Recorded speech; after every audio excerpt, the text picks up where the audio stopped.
When 38-year-old Alexander Delacroix bought a Belle Époque penthouse overlooking Port Hercules in Monaco, he thought he was starting a new chapter. A quieter life, surrounded by art and sea air. What he didn't know was that the past wasn't finished with him yet. Alexander wasn't just any man.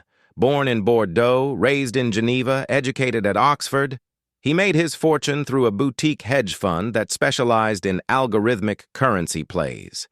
After selling his firm for nearly €500 million, he went silent. He began collecting art, mostly post-war European modernists. His friends said he had become obsessed with stories from the past, especially those that were never supposed to be told. In January 2024, he moved to Monaco and bought an unlisted penthouse off-market, one rumored to have once belonged to a member of the Grimaldi family. He didn't care. He just wanted privacy. But the penthouse had its own memory, a long one. It began with a sound. 3 weeks into a quiet renovation, his contractor Enzo heard something unusual behind the master bathroom wall. A hollow echo. Hidden behind that wall was a sealed door frame, and behind that door, a stairway. Crumbling, narrow, steep. Alexandre descended it himself. The flashlight caught dust motes like stars. At the bottom, he found a room. 12 square meters, stone walls, an iron desk, a stack of leather-bound notebooks, and a floor safe, bolted into the foundation. No one had been there in decades. The notebooks were written in cursive French, neat, methodical, dated between 1939 and 1944.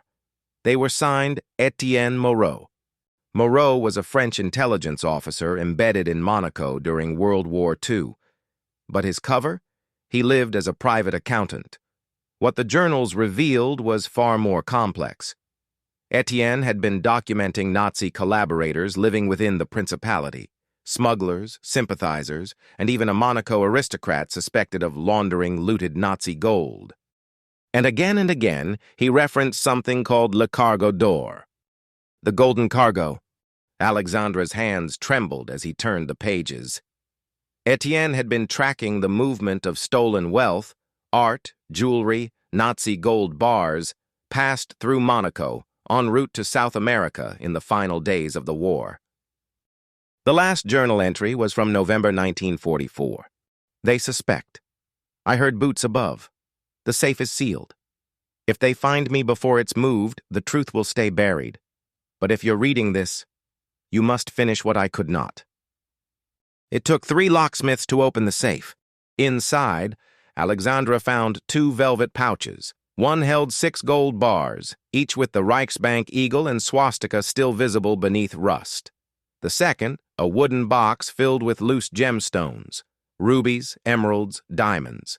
Each was wrapped in silk with handwritten notes, describing Jewish families from whom they were taken. One note simply said, Bauer, Vienna, 1942, confiscated. Alexandre sat in silence for hours. That night, he dreamed of faceless men in uniforms and a door that would not open. He had discovered a war crime hoard, untouched since 1944, and it was now in his hands.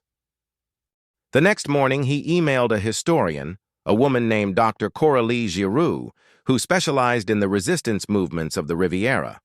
She never responded. 2 days later, Alexandre found a note under his door. Let the past rest, you're being watched. That same week, surveillance footage from the building's entrance was mysteriously erased.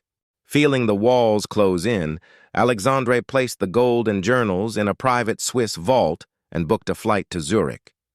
He never returned. But the story didn't end there. A month later, a private investigator named Maxime Perrault arrived in Monaco. Hired by an anonymous art buyer in Argentina, he was looking for something called Project Lure. No one had heard of it. But when a hotel manager showed him CCTV footage of Alexandre's last known visit, entering a Monte Carlo hotel lobby at 2:13 a.m., Perrault noticed something strange.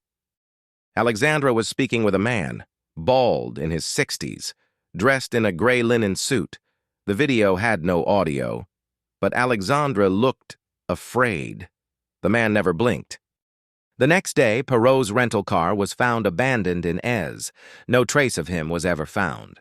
More than a year later, the penthouse was quietly sold to a Russian firm with ties to a former intelligence agency. The property was stripped. The entire stairwell was sealed with concrete. But here's the strangest part. 2 of the gold bars found in Alexandra's safe appeared 6 months later, not in Europe, but in Buenos Aires. They were offered to a German museum by a private collector. When examined, a code was found etched beneath the original Nazi seal. It matched a cipher mentioned in Etienne Moreau's journals. An encrypted list of names, believed to be wartime collaborators and their descendants, many of whom still held positions of power in Europe. The museum turned them over to Interpol, but the file disappeared from record within a week.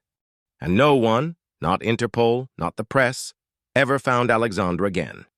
Some say he now lives in Kyoto under an assumed name. There's even a rumor that he's working in secret, compiling a final dossier to be released to the public once certain political figures die. But one thing is certain. The story of the man who found a secret room in his Monaco penthouse and what he uncovered inside remains one of the strangest, most intriguing mysteries in the Principality's modern history. But the truth? No one knows. All we have is a penthouse in Monaco, a locked room, and a man who uncovered more than he was ever meant to find. And it all began with a hollow sound behind a bathroom wall. What other secrets lie buried beneath Monaco's gilded walls? For real news, luxury stories, and high society insights, visit MonacoNewsDaily.com. For the real stories, the ones they don't want you to hear. Because in Monaco, nothing is ever what it seems.